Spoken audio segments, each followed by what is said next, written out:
BRS MLC Dasoju Shravan మీడియాతో మాట్లాడుతున్నారు. Live లో చూద్దాం. బ్రిలియంట్ జర్నలిస్టులు కదా, కొంచెం రీసెర్చ్ చేయరు.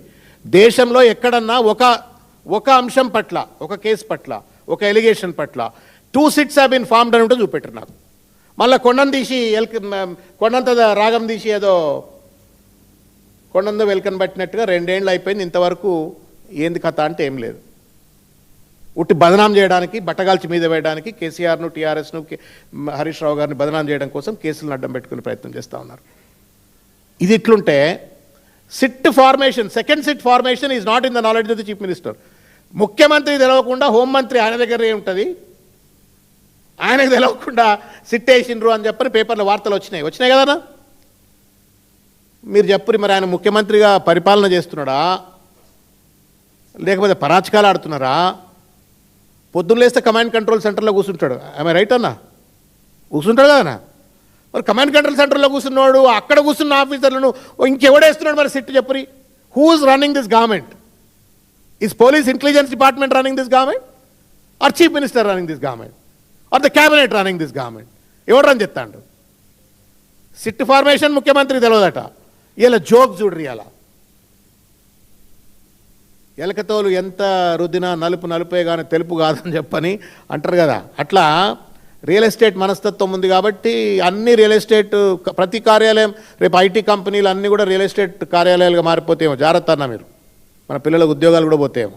టీ హబ్ రేవంత్ రెడ్డి కేటీఆర్ గారు ఒక మహోన్నతమైన ఆలోచనతోటి ప్రపంచానికే ఒక ఆదర్శంగా ఉండాలని చెప్పని, అదొక ఇంక్యుబేషన్ సెంటర్గా మారాలని చెప్పని, యూత్ను ఔత్సాహిక వ్యాపారవేత్తలు ఎవరైనా they want to become entrepreneurs అనుకున్నటువంటి వాళ్లకు అన్ని రకాల సహాయ సహకారాలు ఉండాలని చెప్పని ఒక ఇంక్యుబేషన్ సెంటర్ మాదిరిగా, ఒక ఎంటర్‌ప్రెన్యూర్‌షిప్ హబ్, ప్రమోషన్ హబ్ మాదిరిగా టీ హబ్ పెట్టి దాంట్లో అక్కడికి వెళ్ళి మిసైళ్ళు తయారీ, రాకెట్ల తయారీ కూడా అవుతున్నట్టుగా మనం చూసినాం. మనం దాన్ని అదేంది రిజిస్ట్రేషన్ ఆఫీస్ కదనా, రిజిస్ట్రేషన్ ఆఫీస్, రియల్ ఎస్టేట్ ప్లాట్లు అమ్మేటోళ్ళు కొనేటోళ్ళు కాబట్టి మంచి అద్దాల బంగ్లా కావాలనుకునేమో పెద్ద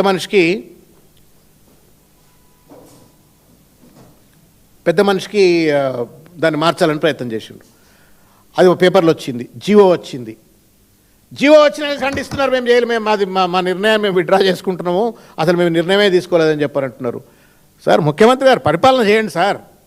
పొద్దున్న లేస్తే కమిషన్లు, దోపిడీ, టెండర్ మ్యానిపులేషన్స్, సంచులు నింపుకొనుడు. ఇక స్విస్ బ్యాంకులో ఒక ఖాతా ఓపెన్ చేసిన పేపర్లో వచ్చింది. అలా ఏదో పేపర్లో చూసిన 1000 కోట్లట ఏదో. ఇదే కాదు కదా పరిపాలన అంటే.